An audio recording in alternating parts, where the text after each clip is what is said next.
Welcome back for another episode of Sunday SoulDay, fueling your mind, body, and soul with soulful conversations and life-changing insights. Happy holidays! I hope you're enjoying the holiday season with loved ones. In this episode of Sunday SoulDay, I'm honored to welcome an artist whose work doesn't just speak, it awakens. Anne Plaisance uses art as both resistance and refuge, transforming trauma into truth and silence into voice. Her work spans the globe, yet remains deeply intimate, calling us into healing, courage, and collective remembrance. This conversation is about art as survival, art as liberation, and what it truly means to become more. Let's welcome her to the show. Welcome to Sunday SoulDay, Anne. Thank you for welcoming me. Pleasure to be here. Thank you. And likewise, it's a pleasure to be in your energy again. And I'm so excited for the audience to get to know you a little bit better. And I wanted to just start with your background is so extraordinary. You have this amazing art background. And, your work from what I've seen, what we've talked about, like it has this powerful way of blending beauty and truth, turning trauma into visual testimony.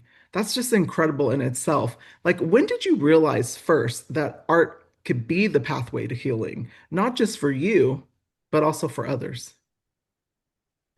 Thank you for this question. So I will begin with a story. Yeah, please. It began actually during one of darkest times of my life when my daughter was struggling with depression and social anxiety. So at the time, she was 12 years old, really, this tiny, thin little, kiddo. Very creative, singing all the time, drawing, just beautiful and wonderful kid. And it went so bad that she had to go to the hospital for 8 months because she was trying to kill herself every day or sometimes 3 times a day. So I remember one day, it was really a depleting time for her, for me, for my family.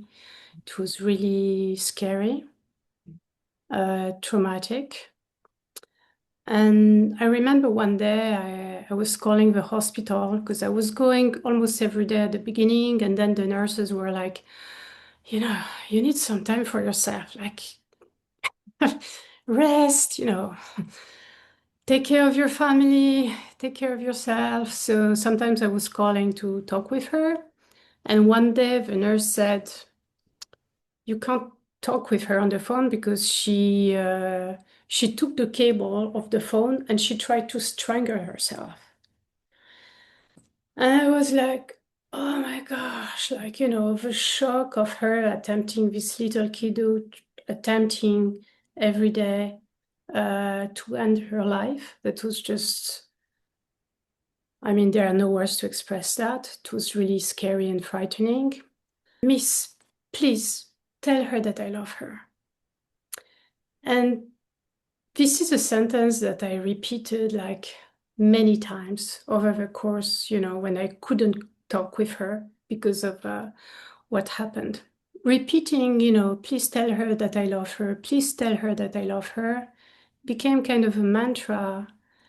And is the name of a series, a painting series, an abstract series that I developed. So before she ended up in the hospital, I was doing these gigantic, paintings like 70 by 105 inches.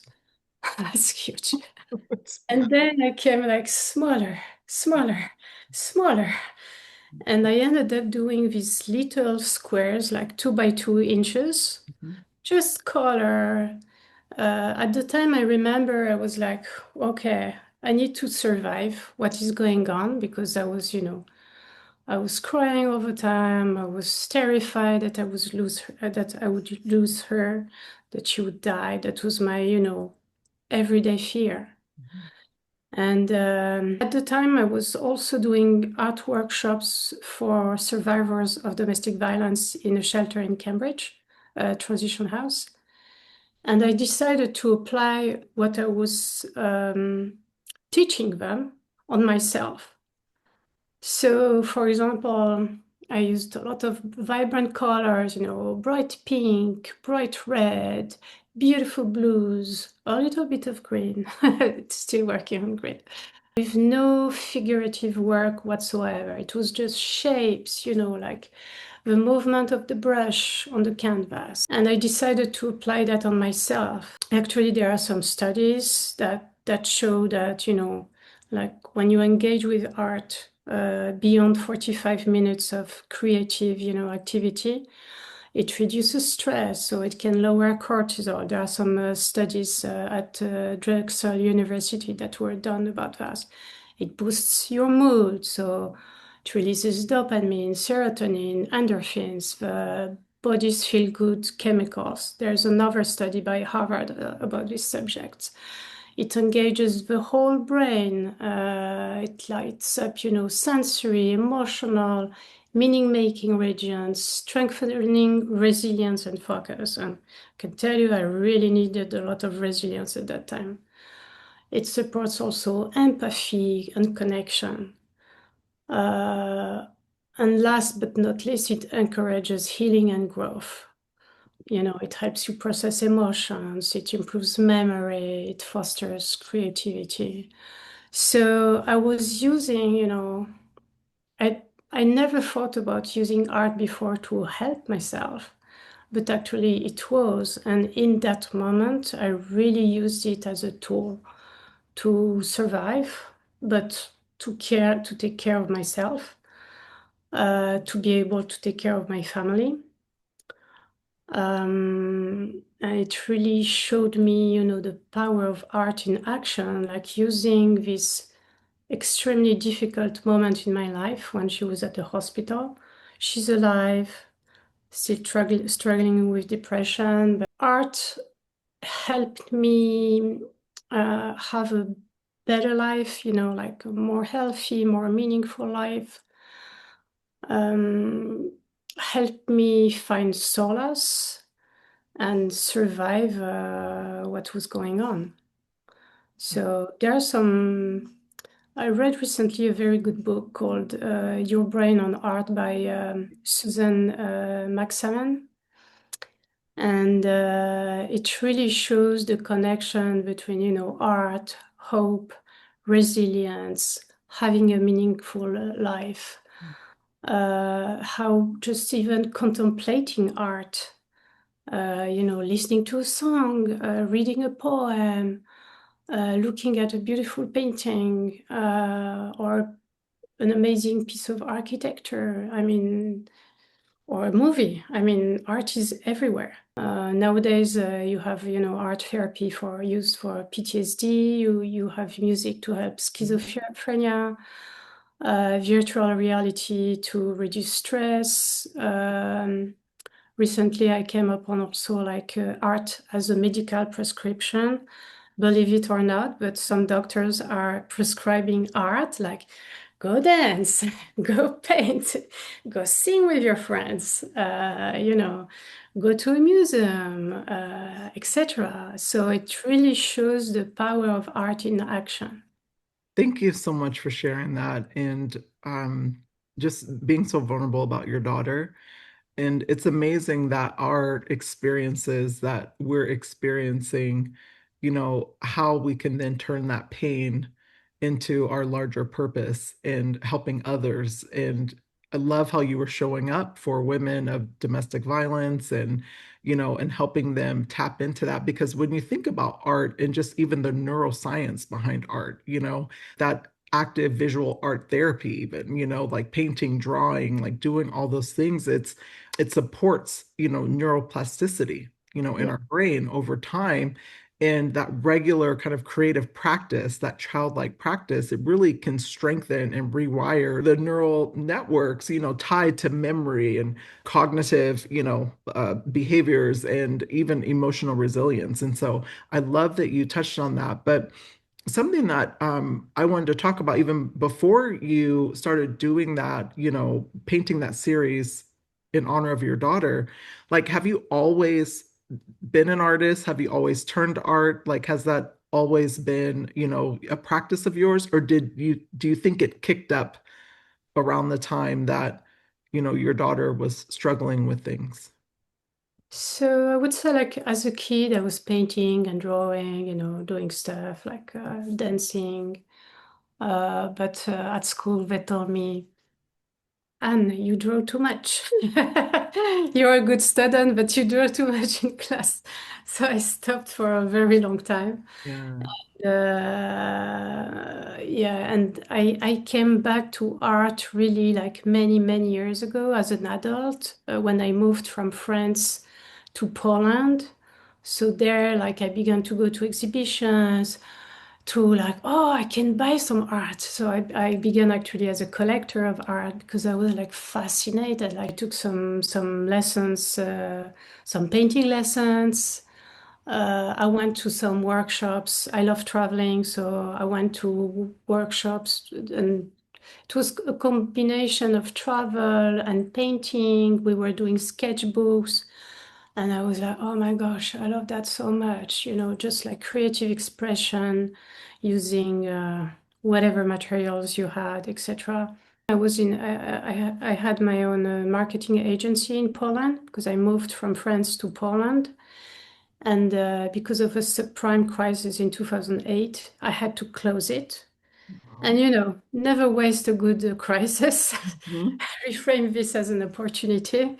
So after a few months, I was okay, let's close the company. It's time to move to the next chapter.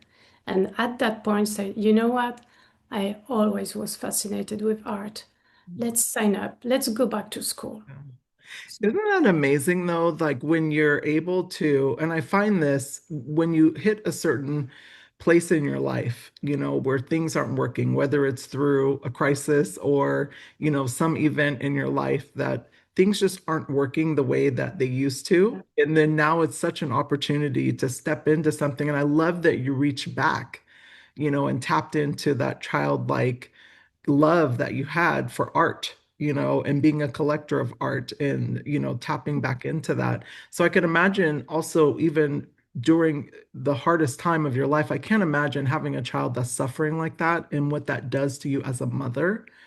A mother who loves your child so much and you just want your child to be safe, happy, and, enjoying their life, and then they're not. I can't imagine what that feels like, but having something to turn to channel that energy so it's not stuck in you, yeah. so beautiful. So I think that's like such the takeaway that I'm getting out of this. And I mean, fast forward and your art has done extraordinary things. I mean, you've had, the exhibition Wonder Woman Now, which has Yeah. traveled from Massachusetts to Europe, celebrating the resilience of survivors of domestic violence. Like, first and foremost, like, what even prompted that? Like, had you been in a domestic violence situation yourself? So when the situation was going on with my child, it it put the light on what was going on in my family and in my marriage. Mhm. Give to my, at the time husband, like, we need to help her, we need to support her, we need to, show her our love. She needs us. And his reaction was like, it's your fault, it's your child, deal with it. And I was in shock. So I dealt with the life or death situation that I was dealing with, like, trying to find solutions to help her. And my thought at the time was like, that's not normal. That's not what I call a partnership. That's not what I call love and support. Mhm. So fast forward, we're in 2020, November, lockdown, COVID. I remember vividly, I was in a car. I looked at my house. It was a ranch with a beautiful blue door, and I drove away with my kids and my dog. And I hid for a few weeks because I just couldn't take it anymore. So yes, I left abusive husband. Mhm. We are divorced since. And I'm not telling my story to, oh, poor Anne. It's Mhm. like, I'm beyond that. It's just that the message that I use in my art is that it can happen to anyone. I Yes. have higher education. I'm reading a ton of books, more books than I can read during my lifetime. Uh, I'm I was, helping people in a shelter, like with the art workshops, and they're actually the ones who, opened my eyes about like domestic violence, because my thought, my consciousness about that at the time was like, it's beating, Yeah. beaten Physical. wife. Yeah, and I had never heard about emotional abuse, psychological abuse, financial abuse, spiritual abuse, like all the forms that are used by abusers in general, and that usually happen before even there is any some physical abuse. And they're as, difficult as physical abuse to deal with. Uh, the issue is that, how do you show your scars? It's your soul is scarred, is destroyed, but you can't show it. There's, no physical evidence. I mean, now there are studies that show the impact of trauma, of, abuse on the brain, on the Brain. Yeah. memory, etc. And So the physical body and how it manifests and, gets sick and develops autoimmune disease and all kinds of exactly, diseases because of it.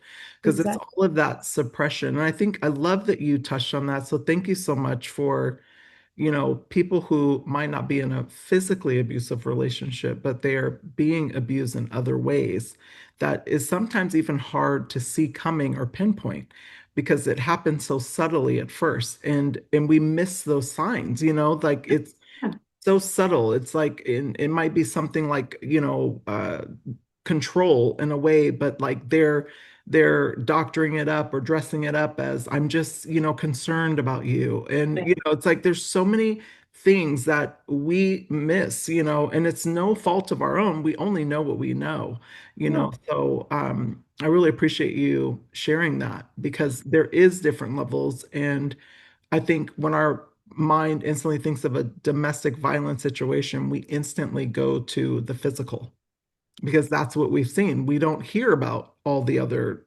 abuse. It's so in the show, in the Wonder Woman Now show that I present, it really celebrates the strength of survivors of domestic violence. So even before doing the show, creating the show and inviting many artists to take part in it, because people react to different things, to poetry, to a painting, to photography, to theater, to music, to performance, to conceptual art. Um, Before doing that, I had done a photography project of survivors as Wonder Women, showing their strength, like their beauty, of course, hiding their faces behind masks to protect their identity. But it was really like, okay, at the time, I was thinking I could never do what they did. Like, take one kid under one arm, take a plastic bag on the other with some belongings when they had the time, and like leave everything. But actually, they were the ones who who show me that, I love my kids. I want the best for them. And they did it. So they gave me the strength and the confidence that I can do it too. So, I'm sharing my story because it might inspire someone who is thinking, no, I could never do that. If I did it, you can do it definitely. So, and circling back to, all the abuse that we don't see, the purpose of the exhibition is to educate, to transform, to empower, but also to specifically educate about all the manipulation tactics used by abusers. So I will show you an example, and I know that for your listeners who are driving, we don't want them to watch but to listen. Yes. So I created small glass bottles of perfumes with names of manipulation tactics like coercive control, gaslight, love bombing, future faking, triangulation, lies, abuse, etc., etc. And the idea is really to give a tangible form to something that is so pervasive, but also so omnipresent in our society. It's used in our homes. It's used in schools. It's used in companies. It's used in politics. So In all it's relationships, yeah. relationships, like it's everywhere. So the more we learn about these, tactics and how to realize that it's not me. It's like this person is trying to manipulate me. The better we can see, what is going on, and the better we can prevent it, and we can, resist and react appropriately, and not put the blame on ourselves, because that's what also very often is happening in a cycle of violence. That you have the love bombing at the beginning, like, oh mon amour, you are so beautiful, and then it's like, who are you? How do you look? So you have this cycle. You have really a pattern that you need to be able to recognize, so that you can go out of this cycle and of this pattern. That is such a great takeaway for the audience that I don't know that they like not, everyone knows that cycle of abuse if they haven't experienced it. And maybe they have experienced it, but then they don't know. What has been the most moving response that you've witnessed from women who saw themselves reflected in your work? Huh. I love that question.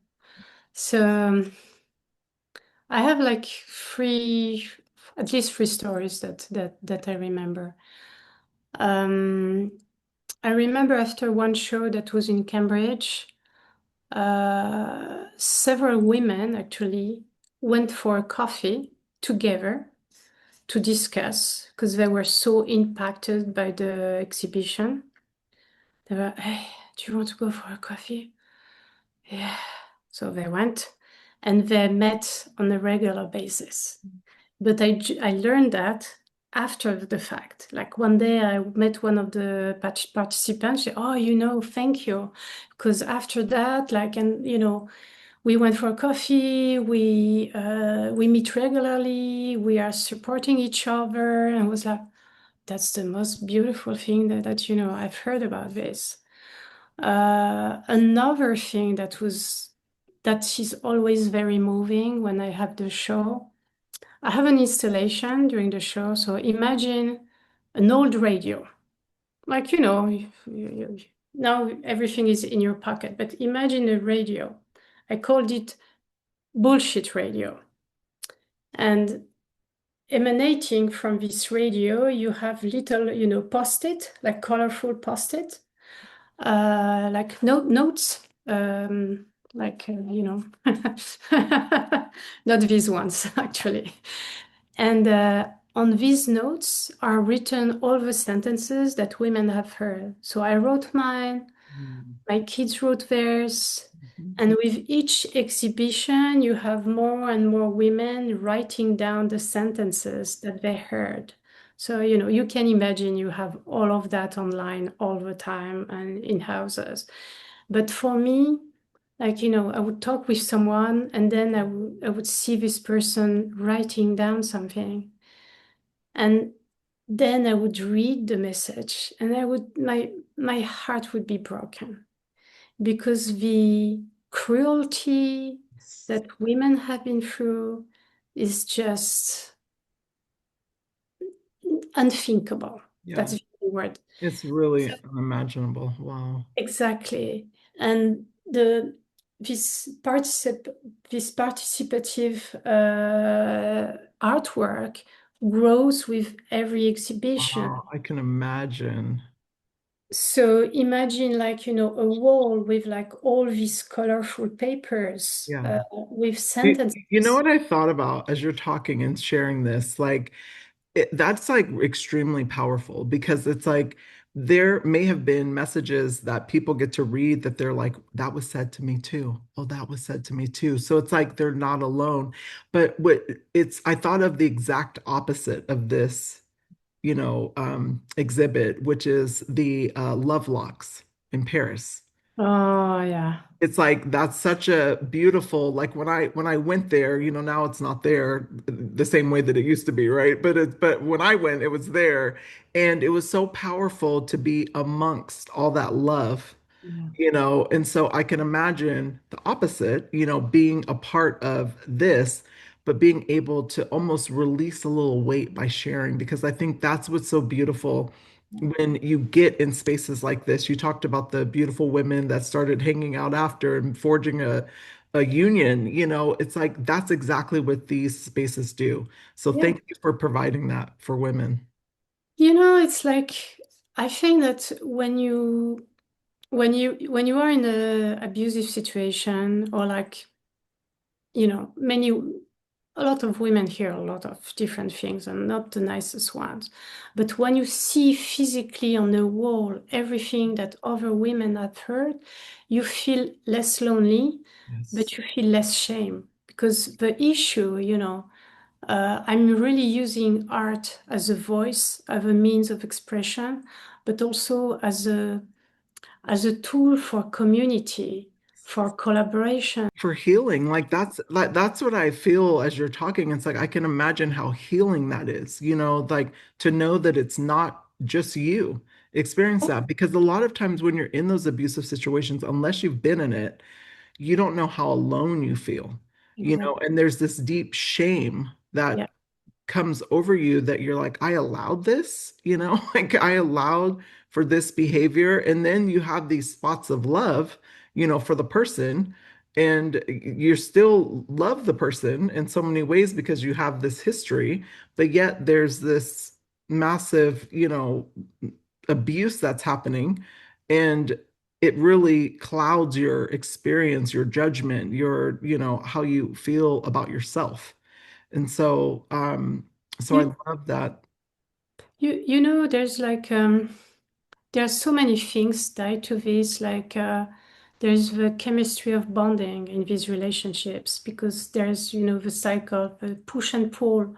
So Mhm. you are actually like hardwired, Yeah, chemically bonded, linked to your abuser. You love them, but you're also codependent, yeah. and you are like uh, I don't know, it's maybe like, like a drug. You're addicted to this person because of a cycle of abuse.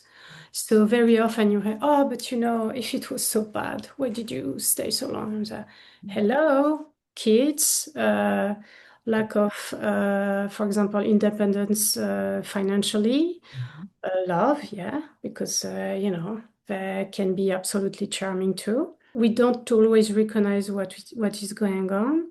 Me, for many years, I was like, there's something wrong, but I don't know. And I'm like, okay, it's not that bad. Until I saw how my kids were suffering, and they were the ones that, made me realize, okay, maybe I can take all that abuse, but I just can't stand seeing my kids suffering like that. I just can't. And I remember before leaving, like one evening, I was looking at my younger child, the one who had been in the hospital, and she had burnt herself. Mm. And usually, it's the sign that when you scarify yourself, you hurt yourself.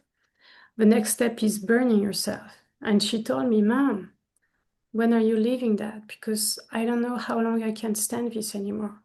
So I knew what it meant. It meant that, she would try again to kill herself. So I was like, oh no, I can't, I have to leave. I have to leave. So, like shame thrives in isolation. So the more we talk about, what we think is shameful, and the more we realize, No, the shame should be and the blame should be on the other side. It's not, violence against women. It's men's violence against Yes. women. Because it's not like, oh, it's happening, from the air. It's like there are fists, like, or words that are like flying in the air. No, it's like physical. It's someone who is doing that. So I think that it's important to change the words, to show, responsibility, and accountability, who is responsible for this violence. Um, so I think words matter.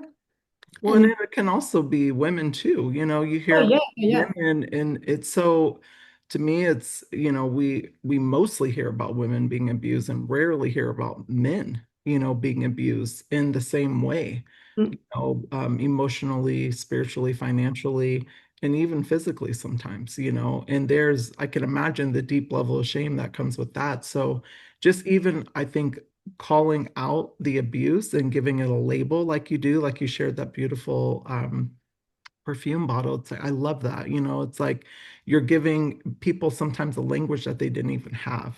yes. So I love that. There's something that you said that I just thought was incredibly, it was so profound, but you describe art as both a sword and a beacon. And it took me a minute. I had to really, it allowed me to reflect. So first, I want to thank you for that. But this resistance and hope is what I got from that. Like, how do you balance that duality? Yes, you made me smile because I remember I was like, my art is my brush. En garde. I was like, it came to my mind. I was like, oh, I like that. Uh, yeah, so I, I actually, you mentioned like the sword, the beacon, resistance, and hope. Mhm. And for me, art is really a mirror of our society. So we need to look at it, to see, to accept, to witness, but also to be compassionate, with ourselves to begin with. Because my deep sense is that you can't heal what you can't feel. For example, I was reading a book by Lucia Capaccione.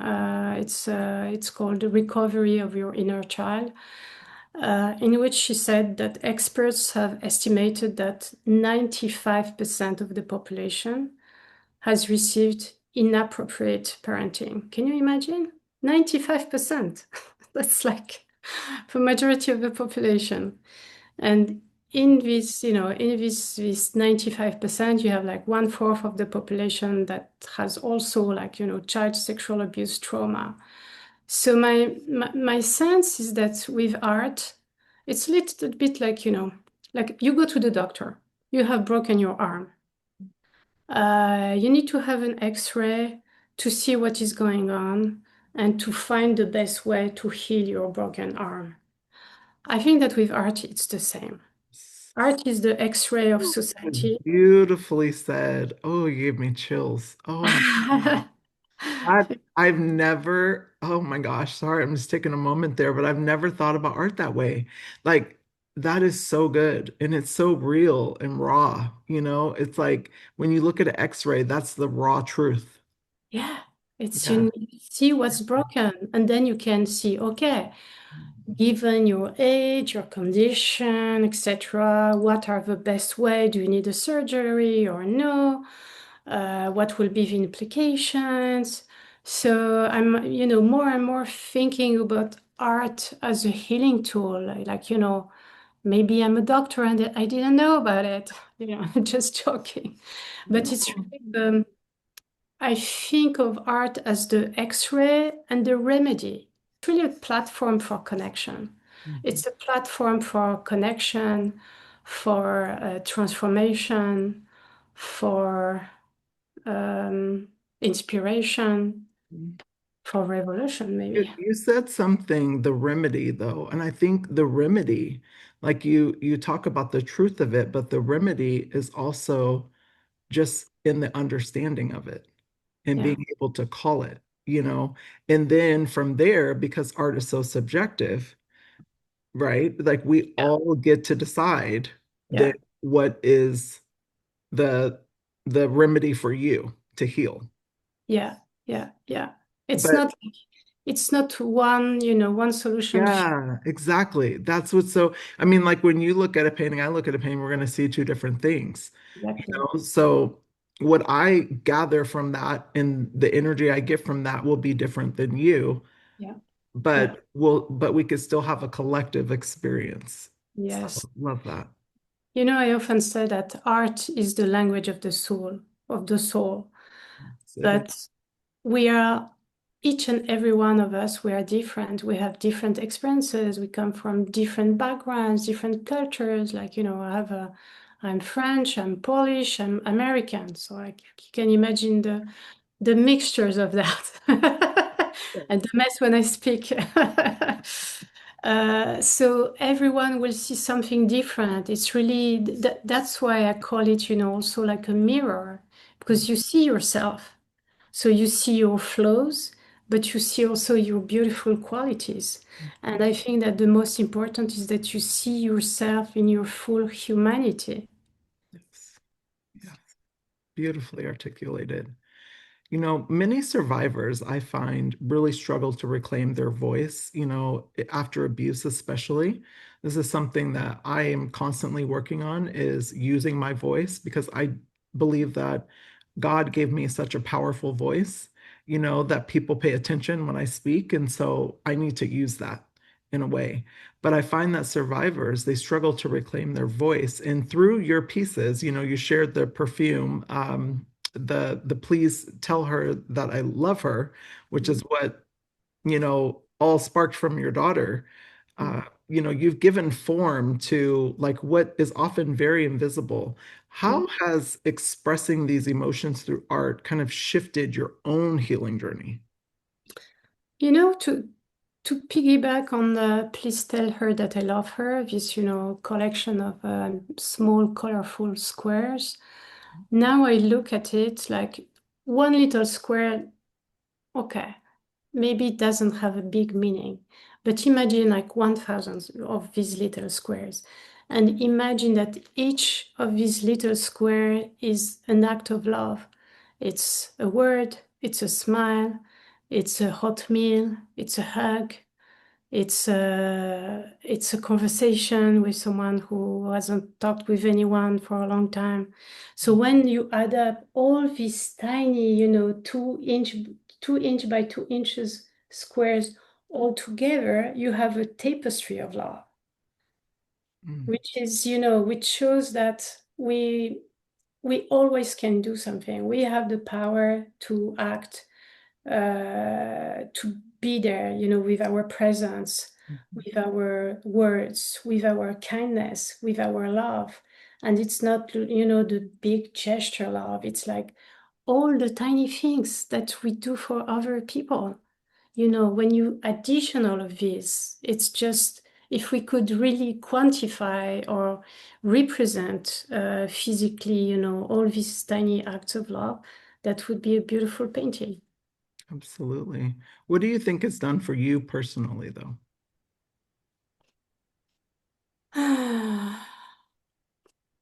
I think um,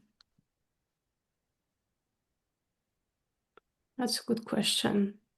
I think that all of these actually made me a better person, Hmm. honestly. I'm like thinking of, who I Mhm. was like a few years ago, and I'm like, thank God I'm not that person anymore.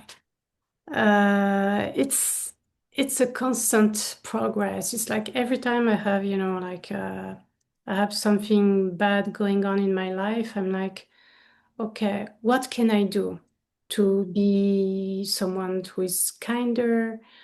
How can I be more generous? How can I express love in a better way, in a way that is, needed by the person? Because that's a relationship. So I would say, I really think that it made me, I'm of course a work in progress, so I'm healing, We still all are. healing.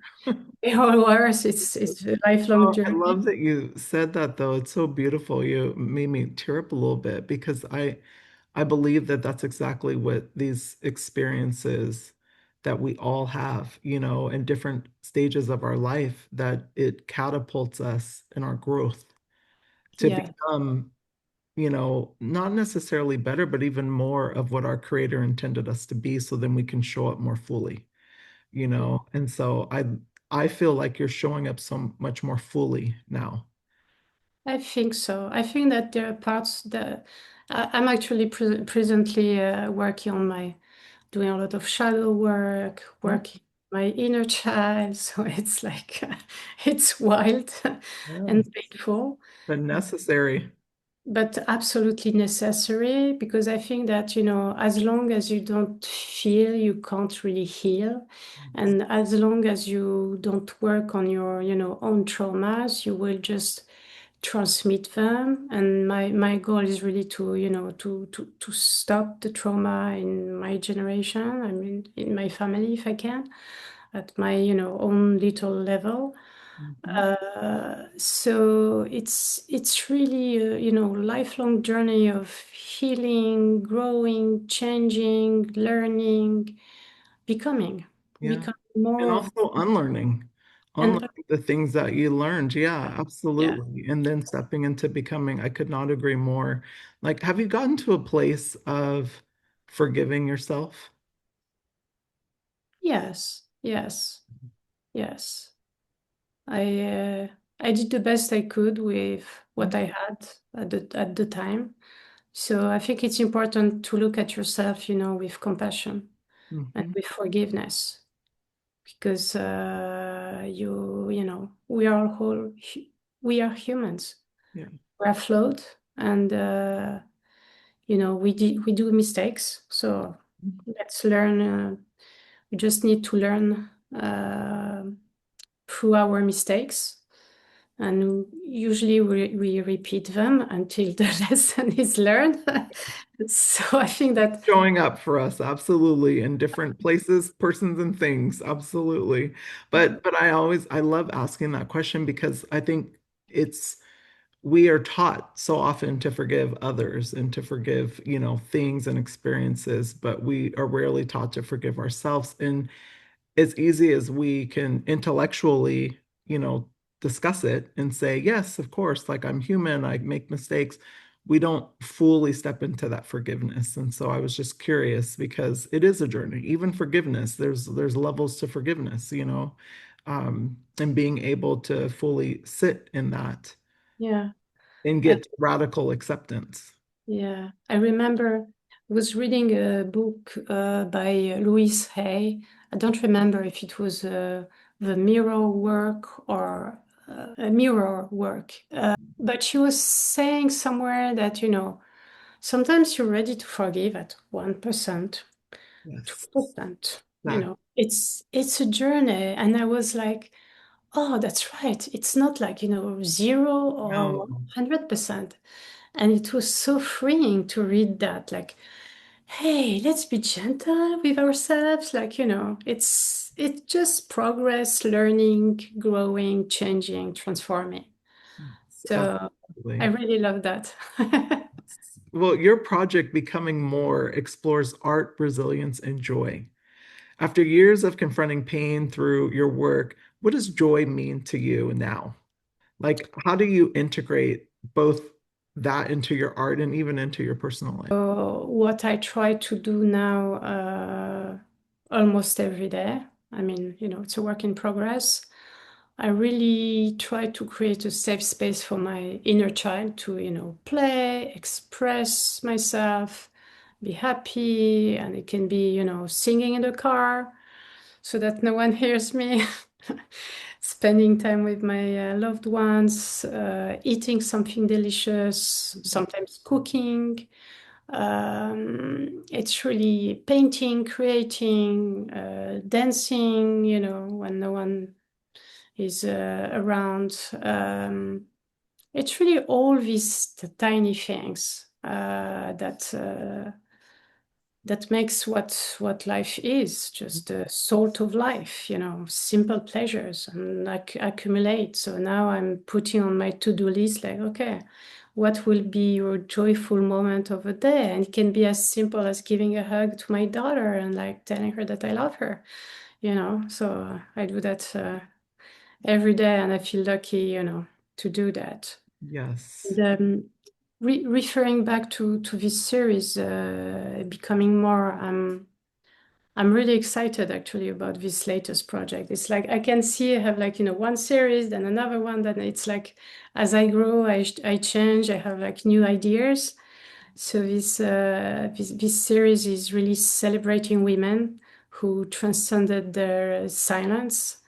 Um, it acts, of course, as a mirror for women to be inspired by their sisters. I really believe in sisterhood and the fact that, you know, all together we are stronger and richer of our experiences. So it's a series that tells stories from famous women, unknown women, women who were erased by history. And also, it tells stories between some of these women. So, for example, I just finished four portraits: Marilyn Monroe, Maya Angelou, Ella Fitzgerald, and Yayoi Kusama. And I have a list of 150 women that I want to paint. But my goal is, you know, if I have enough energy, it would be to go to 1,000 women if I can. But I will begin, you know, the first four, then like 10, then 30, then 150. I need time and financial resources to be able to grow this project exponentially. But what is interesting for me in this project is, for example, not everyone knows about the friendship between Marilyn Monroe and Ella Fitzgerald. And so when I discovered that, you know, they were friends, Marilyn used her fame, her beauty, her relationships, to her connections to help Ella, you know, debut. Like have a, she used her voice to really give a voice like to Ella.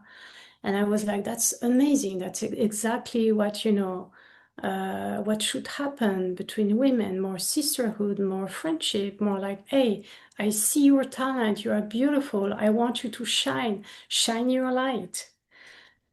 I So, wish more of that would happen, and I feel like we have pockets of it.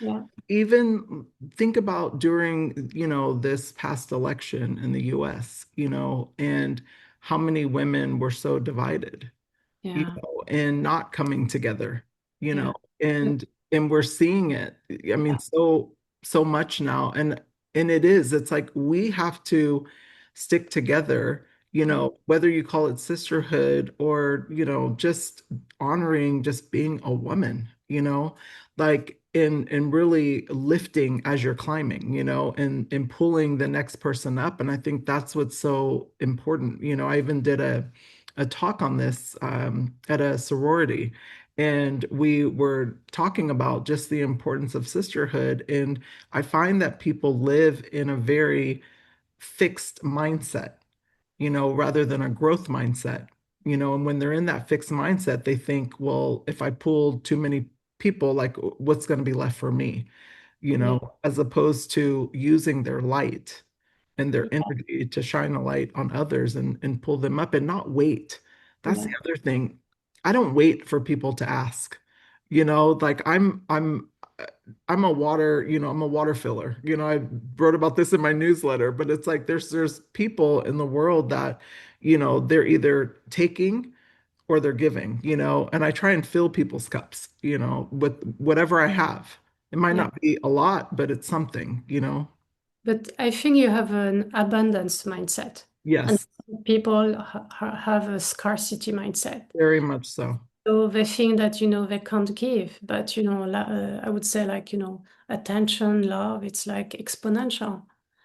So it's really a question of mindset, of shift, of looking at things differently, of generosity too. There's an excellent book by the the guy who created the TEDx about he wants to create a virus of generosity. And I love that idea. Yes, so good. You know, it's like, it's Yes. brilliant. And we need it. We need it so much in this world right now. Like, can you imagine if everyone had that abundance mindset of even helping one person? Yeah. That's it. You Yeah. know, like, look, I mean, the world would be so different, but I think that we operate in that scarcity fixed mindset, where we stay kind of stuck and we only see what, whatever is in our world, as Yeah. opposed to looking for ways to be, of use, really. I think also that there's a lot of powerlessness. Mhm. People right now feel like powerless. They're giving their power away, though. That's the thing.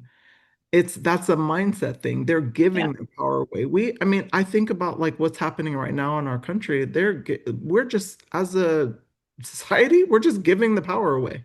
Yeah. Yeah. No, we're not rising together. Like if we actually rose together, like and took our power back, I think things would be a lot different. Yeah. I think that people don't realize the power they have.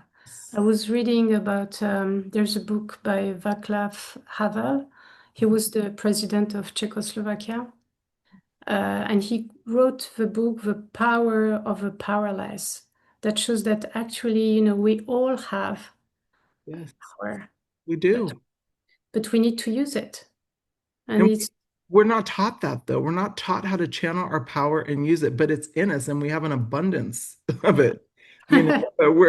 But we don't use it. We're constantly giving it away and leaking our energy and channeling it into things that keep us in a lower vibrational frequency as opposed to channeling that power and using it to, like you said, heal and learn, unlearn, become, and continue to grow. So, wow, thank you so much for sharing that. As an artist, survivor, an advocate, all the things that you're doing, like what message do you want to share with women, especially those that are maybe in process of healing? Like, they're maybe starting their healing journey about reclaiming their power, their creativity, and even their voice and their sense of self-worth.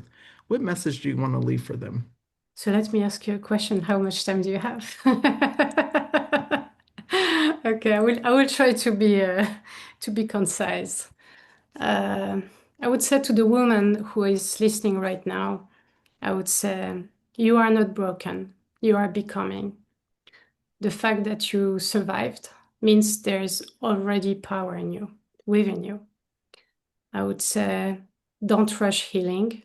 It's not linear, and you don't have to be fixed to be worthy. Just by existing, you are worthy. Your creativity, however it manifests, just express yourself. It will really help your healing. One thing that I realized like really recently, pain and healing are both happening in relationships. We can't heal in a vacuum. We need to be in relationships, whether it's with friends, with family, with a community, with support groups. Um, Shame belongs to the abuser, not to you. I would say or recommend start with one tiny small act of creation. Begin with a small act of kindness towards yourself. Do one thing every morning to reclaim yourself. Just, take even 1 minute. Do one tiny ant step at a time. So, for example, look at yourself in the mirror and tell yourself that you love you. Say, I love you to the mirror. You will see how transformative it is. Then, if you want, you can do a high five. Like, Love I it. got Oh you. my I gosh. got you. Beautiful, beautiful message. And I will even say that mirror work that you just talked about, even if you don't quite believe it at first, keep doing it because eventually you will believe what you're saying. Yes, Yeah. yes.